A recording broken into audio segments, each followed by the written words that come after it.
আমরা এটা প্রস্তাব করছি যে কোনো একজন ব্যক্তি প্রধানমন্ত্রী এবং সেই দলের প্রধান থাকতে পারবে না। একজন প্রধানমন্ত্রী থাকবেন, তিনি দলের প্রধান হবেন না, আর যিনি দলের প্রধান থাকবেন তিনি প্রধানমন্ত্রী হবেন না। এরকম উদাহরণ পৃথিবীর বহু দেশে আছে। আমাদের পাশের দেশ যে ভারত, সেই ভারতে তো এটা বারবারই প্র্যাকটিস। আপনারা জানেন, সোনিয়া গান্ধী যখন কংগ্রেসের সভাপতি, তখন মনমোহন সিং ছিল রাষ্ট্রের প্রধানমন্ত্রী। আজকেও যে মোদি সাহেব আছেন, তিনি কিন্তু পার্টির চিফ না, উনি প্রধানমন্ত্রী, তার পার্টির চিফ আরেকজন।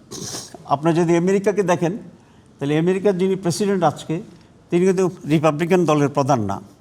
সুতরাং সারা দুনিয়াতে এই ব্যালেন্স অফ পাওয়ারটা আছে। তো আমরা এই প্রস্তাব করেছি যে একজন প্রধানমন্ত্রী এবং পার্টি চিফ দুইটা একসাথে থাকতে পারবেন না।